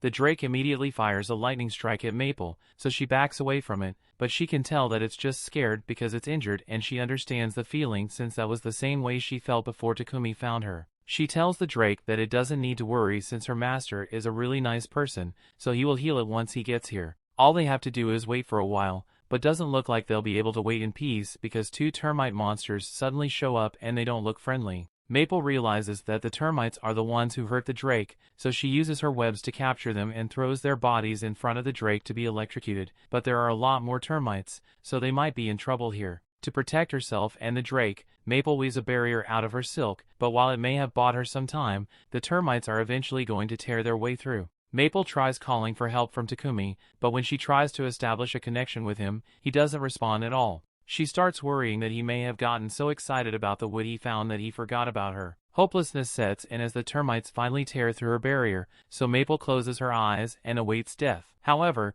when she opens her eyes again, she finds Takumi standing over her, and he's so glad that she's alright. Maple jumps into his arms out of relief, and he actually came to save her because she was so worried when he didn't respond to her call, so Takumi explains that the cause was likely the barrier she put up. That was well made for blocking out attacks, but the interwoven layers also block out all Mana's signals so her call couldn't reach him. But as soon as Takumi realizes he had lost Maple's signal, he came running to her last known location. He then notices the drake behind Maple, and Maple asks him to save it, so he extends his hand and tries to use healing magic on it. However, the drake repels him since it doesn't trust Takumi. Sophia tells Takumi that they need to leave soon since there may be more termites in the area, but if they leave the drake out here on its own, it is bound to die, so Takumi decides to put it in his pocket dimension with Maple until they get home. Sophia warns him that he can't put such a high-level beast in his pocket dimension without forming a contract first because it will put tremendous strain on his body, but Takumi thinks he will be fine. As it turns out,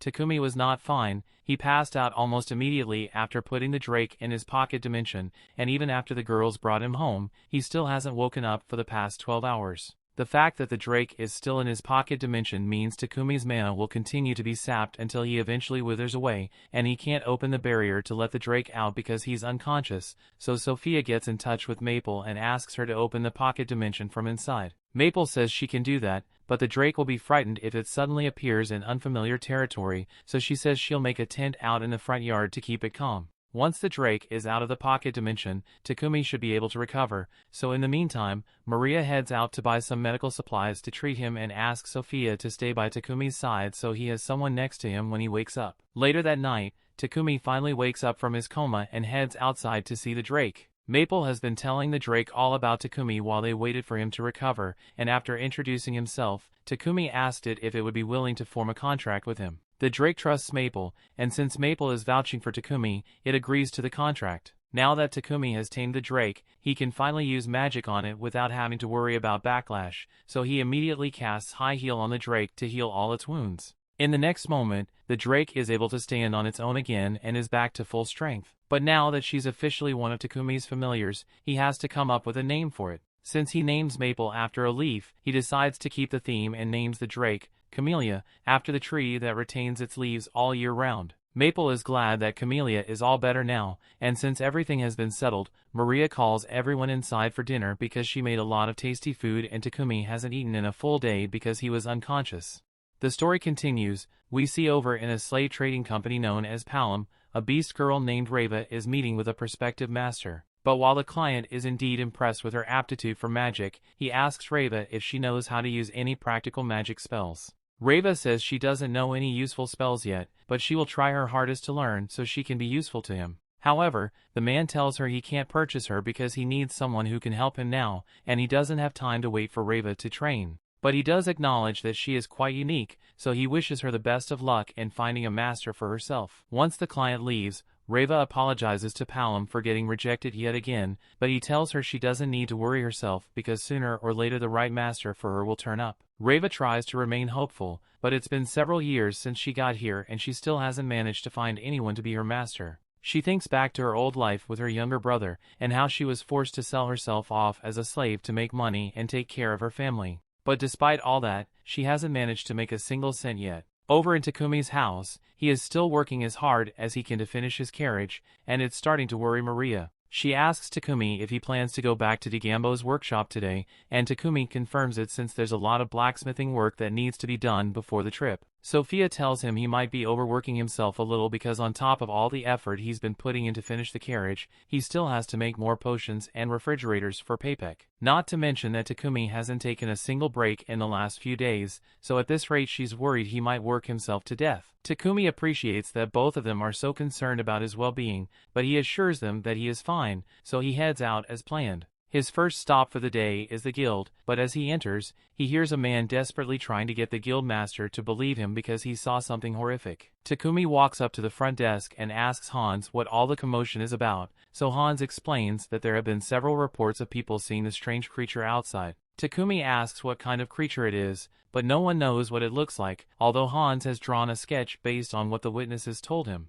Even with the sketch, it's still not clear what the creature is, but Hans isn't too worried about it since there haven't been any damage reports yet. Anyway, he asks Takumi what brings him to the guild today, so Takumi explains that he wants to register a new pet he just got. Hans is impressed that Takumi managed to tame another pet, and considering the stuff Takumi has done so far, he was already expecting it to be somewhat strange. But he is absolutely horrified when Takumi pulls Camilla out of his pocket dimension. Then he takes a look at his sketch and he realizes that Camilla is the monster that everyone has been so scared of. And now that they know Takumi was the cause of all the panic, the guildmaster pulls him into a meeting to scold him until he begs for mercy. Meanwhile, Sophia is out in town because she just got back from a meeting with Mulan. She was there to ask if Mulan had any slaves with magical abilities who could help Takumi with his work, but unfortunately she didn't have anyone who fit that description. Instead, Mulan suggested that Sophia could try taking a look at other slave trading companies to see if they have any slaves that fit the requirements she is looking for. As she is walking back home, she meets up with Maria, who is out shopping for ingredients to make lunch. She noticed how exhausted Takumi has been feeling lately, so she really wants to make him feel better with her cooking. But when she and Sophia head to Digambo's workshop to check on Takumi, they find him knocked out in a pile of wood. They are shocked at first, but Digambo tells them there's nothing to worry about since Takumi just fell asleep while he was working, and it's not hard to imagine why when Takumi has been working so hard without resting. And despite how exhausted he must have been, he kept working hard with a smile right up until the point he passed out. He's going to be fine for now, but Digambo warns the girls that if they don't get Takumi to stop working so hard, he might actually die one day. A little while later, once Takumi wakes up from his nap, he finishes the carriage and he looks so proud of himself for it. And he has every right to be proud too, because he broke the laws of physics to make this thing. It looks like a regular carriage on the outside, but on the inside it's the size of a house. Takumi put a lot of work into enchanting this carriage with spatial magic to make the inside bigger, and he even outfitted it with all the daily necessities, so even the longest road trips will feel comfy. Everyone hops in so they can take it out for a test ride, and Maria is having the time of her life driving it. Even though the carriage is moving at terrifying speeds, you can hardly feel any vibrations from the inside, so there's no risk of motion sickness. They've still got time before their scheduled trip, so Takumi tells Maria that she can make suggestions on anything she wants him to add to the carriage. And since he offered, she asks him for death spikes. Spikes on the side have no useful functionality whatsoever, but it'd be cool though. Takumi acknowledges Maria's suggestion and promptly ignores it, so they carry on as usual, and a few days later it is time for their trip. They pull up to the city gate and meet Lion's Fong there, since they'll be the ones escorting them on their journey to the capital. Paypek and the others soon arrive as well, and since everyone is here, Takumi thinks it's time for them to get going. However, before they leave, Paypek is a little curious about what a carriage built by Takumi would look like, so he asks if he can take a look inside. Takumi tells him to go right ahead, so Paypek steps inside, and the second he sees the house inside, he freaks out. He frantically begins asking Takumi to tell him how he managed to make such a marvelous carriage and offers to pay him handsomely for the information, but he has some sense knocked into him by Lord Godwin because he doesn't want Paypek to make Takumi uncomfortable. But then Godwin starts loudly exclaiming how he would love to have a carriage as wonderful as Takumi's, and while he's not ordering Takumi to make one for him, if Takumi were to give him one as a gift, he would be so thankful that he would be willing to pay 100 platinum coins. Takumi does some quick math in his head and realizes that 100 platinum is roughly 1 billion yen. And with that kind of money on the table, how could he refuse? For now, the group sets out on their journey with Takumi and his party in his carriage, while Godwin and Paypek use their own respective carriages. As they ride, Godwin talks to his assistant about how much of an asset Takumi has become for the kingdom ever since he showed up. He is sure Takumi will eventually reach even greater heights, but all his accomplishments are bound to draw unwanted attention. And while the king and Godwin will do everything they can to shield Takumi from threats within the kingdom of Barkula, the Empire of Sidonia will still be very difficult to deal with. Speaking of the Empire of Sidonia, we take a look into the future after the other heroes were summoned and Akane is reading an old Sidonian history book to gather as much information as she can. The book talks about the goddess Inat that Sidonia worships, and it says she created humanity in her likeness. Then she created beastmen from beasts and elves from sprites, all to serve under mankind. That is why beastmen in the Empire of Sidonia are treated so poorly and Akane can't stand it. Back to Takumi's time, he and the others have just arrived at the capital, and Takumi is happy they managed to make it here safely without being attacked. But the only reason for that was because Takumi's party kept wiping out all the monsters that got even slightly close to them. In fact, Lion's Fawn literally did nothing the entire time, even though they are meant to be the bodyguards here. Just then, Peipek approaches Takumi and says he has something to talk to him about, so once they reach the inn, he tells Takumi that he wants to give the king a carriage similar to the one Takumi made for himself. He already talked this over with Lord Godwin, and he thinks this would be the perfect way to demonstrate Takumi's expertise to the king, although since their audience with the king is only 5 days away. Peipek doesn't think Takumi will be able to make one in time, so he suggests they wait until the next time they have an audience with the king. However, Takumi surprisingly says he can do it within the 5 days. If he made it after getting home, then he would have to transport the carriage all the way back to the capital, and that's way too much work, so he thinks it would be better to just make it while he's already here. It shouldn't be too hard to find the necessary materials in the capital, but the main problem is that Takumi needs somewhere to begin building and he doesn't have a workshop in the capital. Thankfully, Peipek says he knows the perfect place for Takumi to do all his work, the Palm Company. Takumi later meets with Maria and Sophia to tell them about Peipek's proposition for him to work at the Palm Company, and Sophia happens to know a bit about the Palm Company. So she tells Takumi it's one of the more trustworthy slave trading companies in the capital, at least according to what Mulan told her.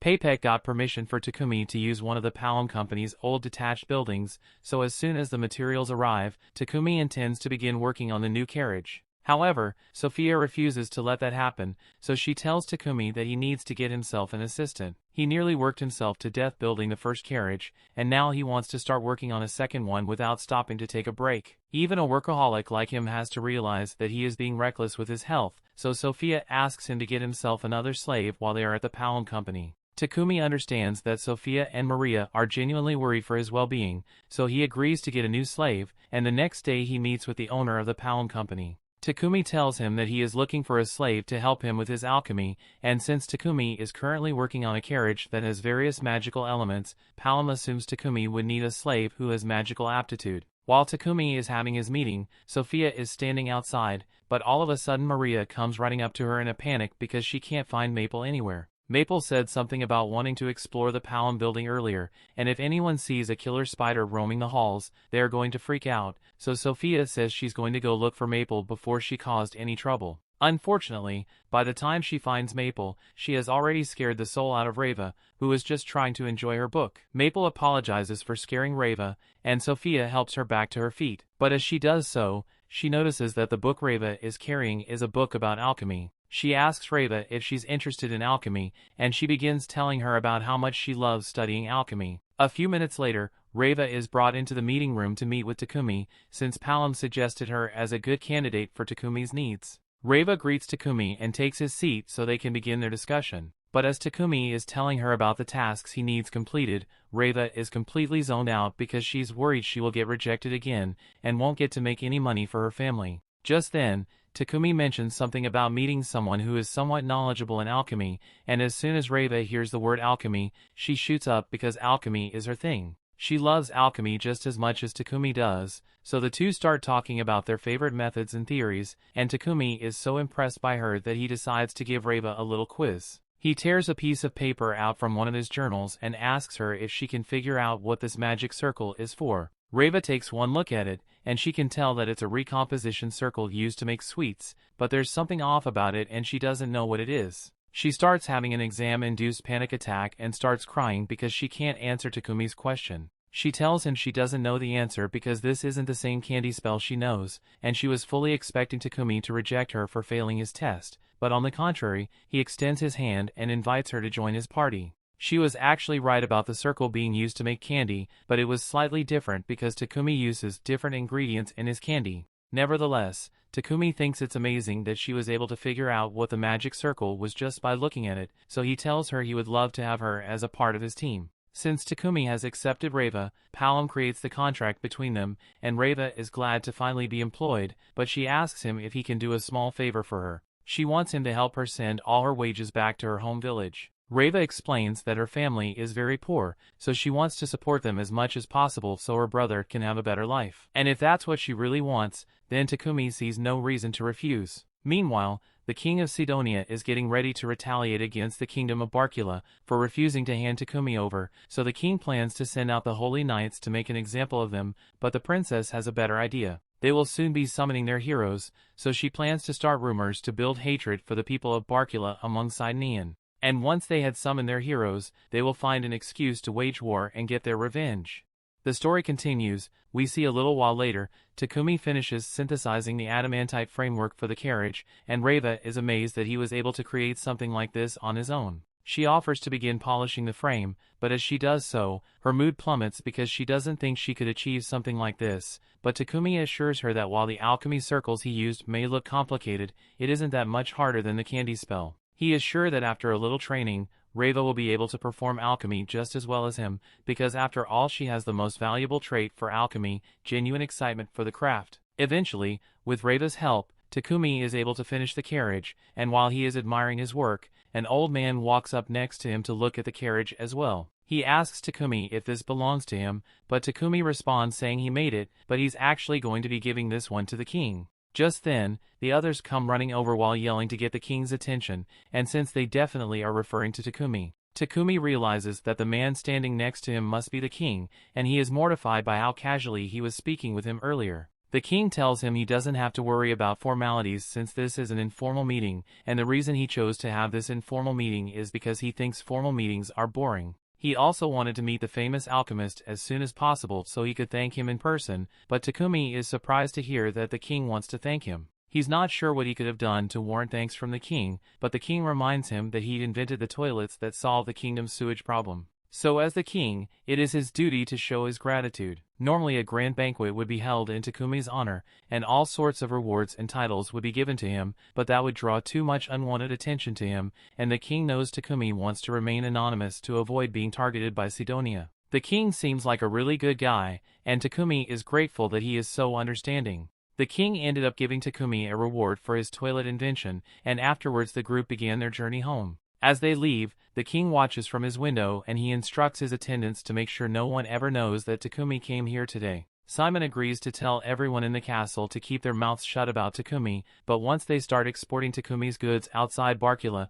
Takumi's influence is going to spread so far that it's going to be impossible to stop Sidonia from acting against him. After returning to Bolton, Takumi sits down with all his slaves to discuss their wages. But to be shocked, Maria and Sophia say they don't want to get paid. Maria says he already gives her plenty of food, so she's happy with the allowance he already provides, and Sophia doesn't have much use for his salary anyway, so she doesn't see a need to get paid. Reiva thinks it's weird that Takumi has to argue to convince these two to accept their salary, but she's just enjoying the show at this point. Takumi tries to explain to Sophia that even if she doesn't need the money right now, it's still a good idea to save it for the future, but Sophia's mind is made up. She's an elf, so she's guaranteed to live more than Takumi. But even after Takumi dies, she intends to spend the rest of her life watching over his grave. Maria isn't going to live as long, but she would gladly do the same. The sentiment is nice, but Takumi really wishes these two could come up with a future plan for themselves that doesn't involve sitting by his grave for all eternity.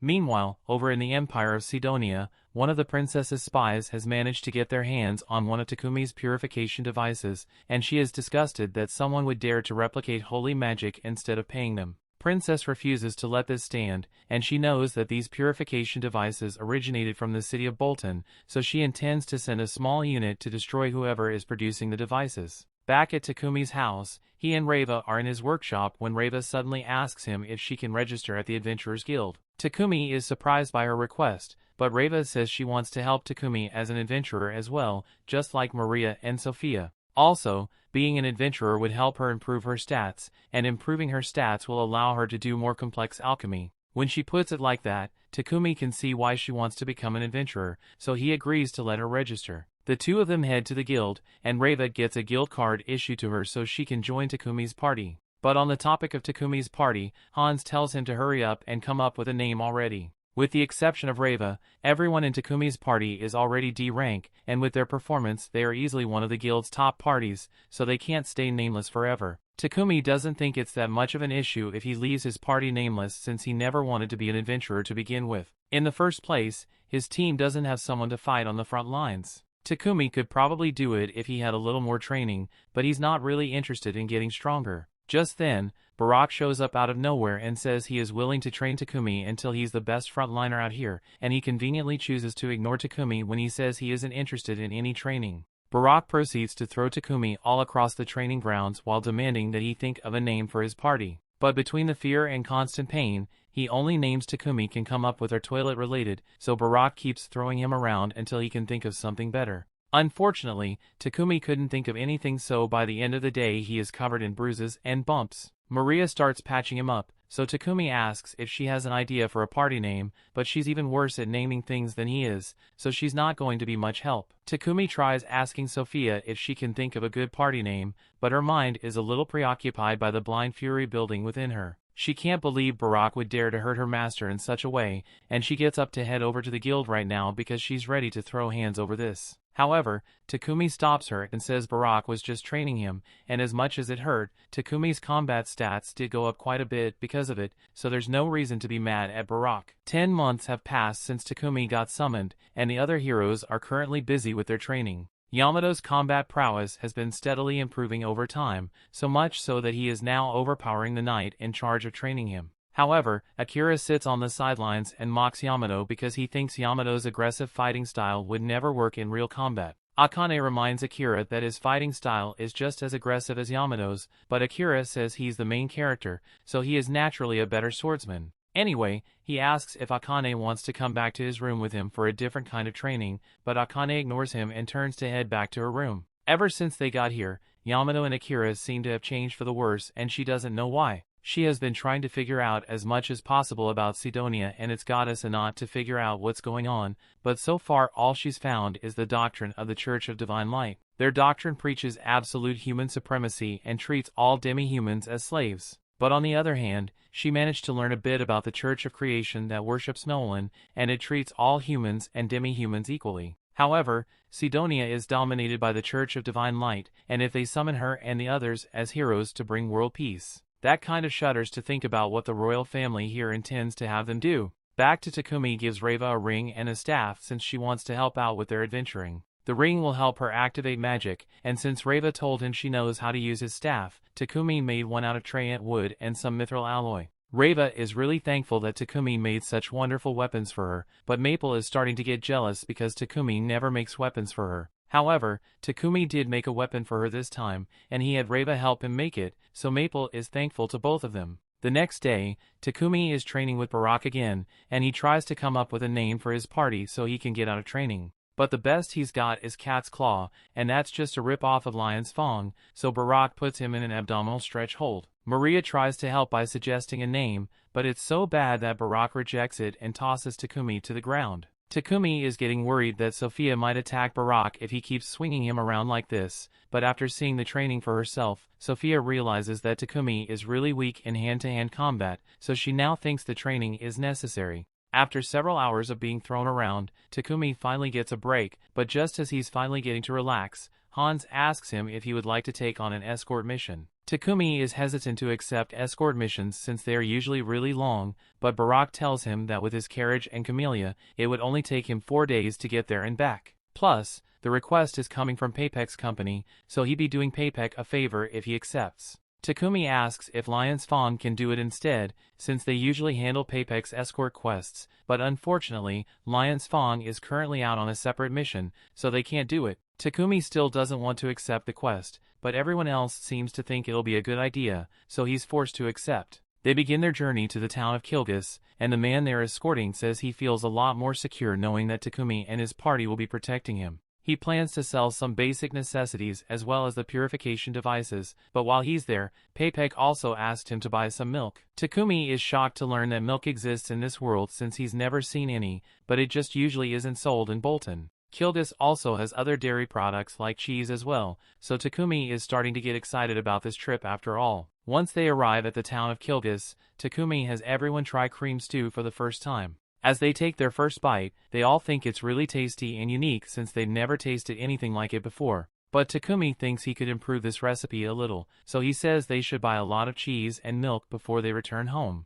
Luckily, the markets in this town stay open at night, so Takumi can buy as much as he wants right now. That night, they all head out to buy the dairy products, and afterwards they all sit down together to taste them. Being able to have milk and cheese again has Takumi thinking about his old life in Japan, but he doesn't miss it at all because his life in this world is much more fulfilling than it ever was on Earth. Sophia notices that Takumi is deep in thought, so she asks him if something happened, and he asks her if she ever thinks about returning to her hometown. Sophia says she prefers her current life too much to continue dwelling on the past. She spent 50 years of her life trapped by the curse that had been placed on her. But after forming a contract with Takumi, she was able to live a new life, so all she cares about now is moving forward with Takumi and the others. Everyone else agrees with Sophia's sentiment, and Takumi understands how they feel, since ever since coming to this world, it feels like he has been given wings to live his life as he pleases. And now that he thinks about it, those metaphorical wings are all thanks to Nolan, so he has finally decided on a name for his party,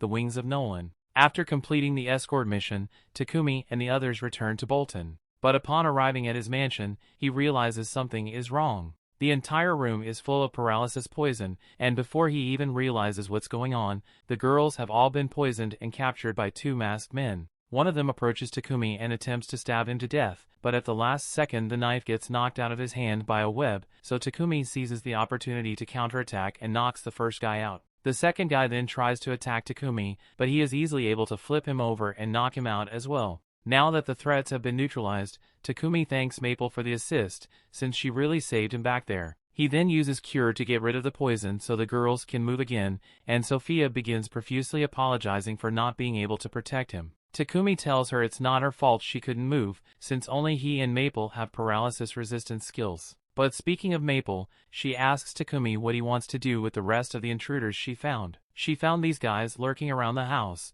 so she defeated them and tied them up in her webs, but by the looks of it, this was a planned assassination attempt. Takumi sends Sophia to go get Barak from the guild, and after arriving, he has the assassins taken away. But he tells Takumi that he should probably report this to the Lord of Bolton, because it looks like Sidonia finally found him.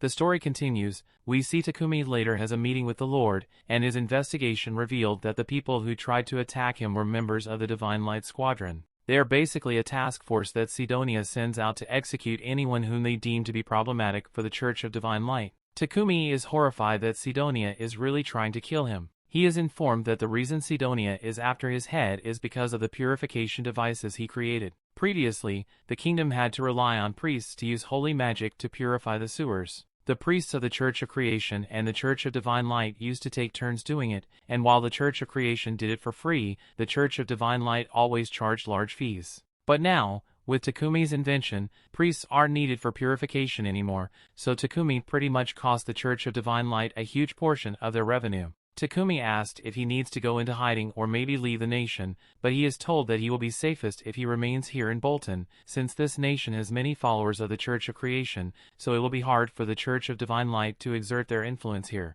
And as an extra precaution, they are going to increase the number of patrols for the Knights and City Guard to prevent more Divine Light assassins from showing up. That takes care of the city's security, but Barak says they still need to worry about Takumi's safety while he's out on adventuring missions. Takumi turns to him and says he actually intends to suspend his adventuring for now, given the circumstances, but Barak refuses to accept that. Takumi's party is one of the top 5 in the guild, so it would hurt the guild's metrics if he stopped adventuring, and the guild's metrics are way more important to Barak than Takumi's life being in danger. Sophia adds to this, saying she will protect Takumi even if it costs her life, so she wants to keep adventuring with him. Takumi is too much of a pushover to refuse either of them, so he ends up agreeing to continue being an adventurer. But as the three of them head back to the guild, Takumi takes a moment to think. It is clear that Sidonia is after his life, but because of him, his friends were put in danger last night and he needs to do something if he's going to keep them safe. Once they get to the guild, Takumi and Sophia meet with Hans so they can finally register their party name, but before they leave, Hans warns Takumi that he needs to be careful. Rumors about the attack on him have already begun to spread, and there are also rumors that a huge bounty has been placed on Takumi's head, so there's a chance that some of the adventurers here might try to attack him. Later that night, Takumi returns home and tells everyone the bad news. Maria is upset after hearing everything because it means there's a high chance that more people will attack them again. Takumi apologizes to all of them since they are in danger because of him, but they tell him there's no need to be sorry because they all chose to stick by his side no matter what. Besides, they are strong enough to handle anyone who tries to attack them again. Takumi is glad he has the girls to support him, but he's still a little worried, so he has been thinking of creating a magical device to raise a barrier around his house. That way, no attackers would ever be able to get close to him or the girls while they are at home, but he still needs to worry about their safety while they are out on adventures, so Sophia suggests he should find someone to act as their party's tank. Takumi agrees, but he has no idea where to start looking for one, so Sophia tells him that there are a lot of adventurers who are solo, so they could probably find someone in no time. But there's no guarantee that they'd be trustworthy, so Takumi intends to go looking for another slave instead. Everyone goes to bed for the night while the knights stand guard outside the mansion, but Takumi stays up all night working on his barrier device. The next morning, he calls Reva outside to help him with the alchemy, but surprisingly, Sophia comes over as well and says she wants to help. Takumi is happy to have an extra set of hands, so he agrees to let Sophia help and asks her to etch this magic circle into one of the metal plates he brought out. Once that's done, Takumi begins pouring some magic powder on the metal sheet, and while he does this, Sophia asks him if he managed to get any sleep last night. Takumi admits that he stayed up all night because he was thinking about defensive measures for the future, and speaking of defensive measures, it looks like Maple is training with Camellia. They are practicing Camelia's ram attacks against some fake golems. But now that Reva thinks about it, golems fall under alchemy, so if Takumi were able to make one, it would be perfect to act as their party's tank. Unfortunately, golems require magic circles to be engraved into their control core, and that's still too complex for Takumi to do, so he can't try making one. He would need his mana manipulation skill to level up a lot for him to even attempt it, but for now he just wants to focus on finishing up the barrier, so he begins casting a spell to bind the spell to the metal plates, and once he's done, all that's left is to place them on the house. All of a sudden, Takumi gets a notification that his mana manipulation skill has been maxed out and evolved into spell control, so maybe he can attempt the golem creation after all. Meanwhile, in Sidonia, the king has just been informed that the Divine Light Squadron was captured. The king is shocked to hear that not only did the Divine Squadron fail to kill their target, but they were also captured. By now, the kingdom of Barkula must have interrogated the assassins and found out that Sidonia was behind it, so this matter has become a lot more troublesome than he had anticipated. Elizabeth suggests to the king that they should put a hold on any further attacks on Barkula for now, and instead focus on completing their other mission regarding the summoning circle. The king thinks she's right, so he asks Homer for a progress report on the ruined magic circles they found. Homer replies,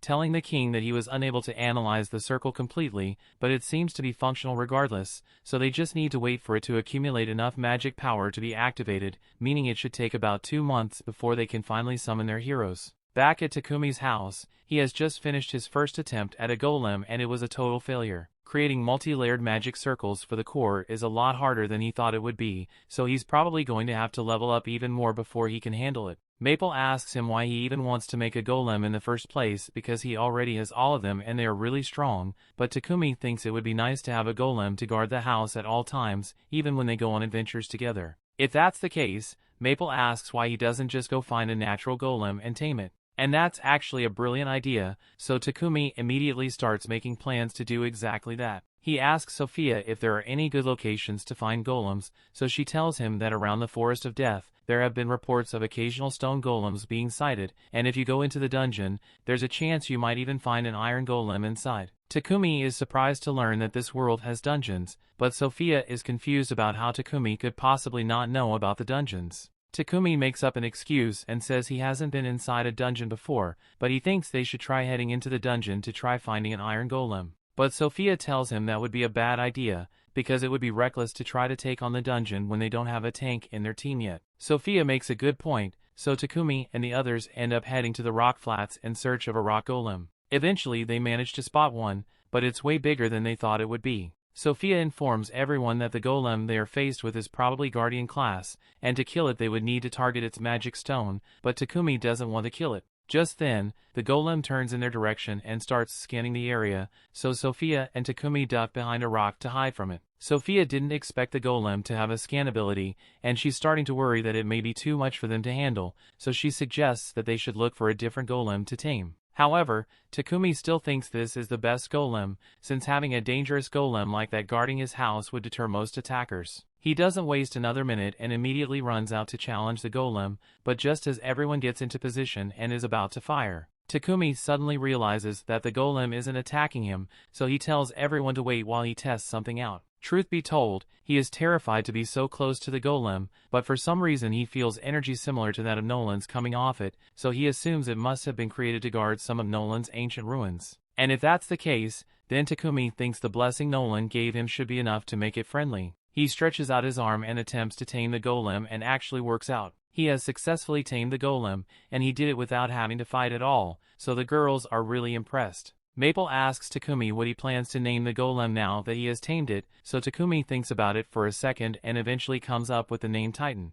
Everyone greets Titan and welcomes him to their team, and it seems like Titan is trying to tell them something, but his body isn't very versatile, so Takumi intends to make him a new one. He tells everyone that they can head home now, but Sophia points out that they will cause a huge commotion if they return with a giant golem out of the blue. Takumi realizes that might be an issue, so he's about to put Titan in his pocket dimension, but before he could do so, Titan begins to crumble and shrinks himself down to a little rock golem. Now they can take him with them to town without causing a huge scene, and Takumi promises to get to work on some improvements for Titan as soon as possible. Meanwhile, in the future, Akane continues to watch as her friends become more powerful and scummy with each passing day. The two of them are now strong enough to take out the entire night squad of the castle, and they are taking great joy in calling all the knights weak as they stand over them. Back to Takumi, as soon as he got home, he got right to work designing a new body for Titan, and he's really excited for it. So he plans to begin construction soon, but before that, there's something he needs to take care of. He calls a meeting with everyone and tells them he is planning to dissolve all the contracts he has with them.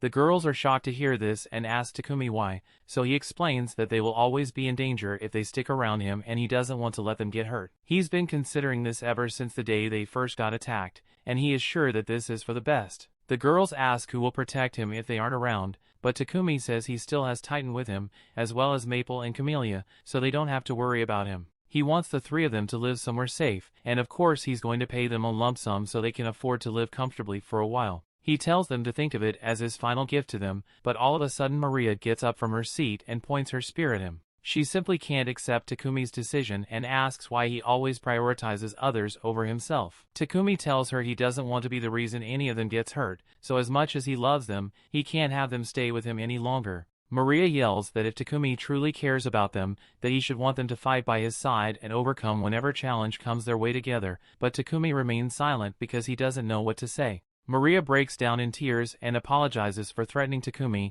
but she doesn't know what to do with herself if she's not by Takumi's side. Sophia goes to comfort Maria and tells Takumi that while she understands that he is only asking them to leave out of concern for their safety, but telling them to just abandon him after everything they've been through is simply too cruel, they all swore to serve Takumi with everything they've got, and they were serious about remaining loyal to him forever. Takumi finally gets it, so he apologizes to everyone for trying to push his decision on them without considering how they feel. He asks them one last time if they really want to stay by his side, despite all the dangers they may face, and the girls tell him they'll be by his side no matter what comes their way. Now that they've sorted that out, Takumi resumes work on Titan's body, and he's super shiny now. Titan absolutely loves his new body, and why wouldn't he? He has an adamantite skeleton with mithril armor, as well as every weapon Takumi could fit in there. And best of all, Takumi made a giant body for the little Titan to go in, so Takumi has finally achieved a lifelong dream of creating a real Gundam, and he couldn't be happier. Meanwhile, Nolan is watching Takumi from heaven, probably jealous of his giant mech, but she is suddenly approached by one of her subordinates, and she has bad news. There are signs that Inat is starting to come into existence.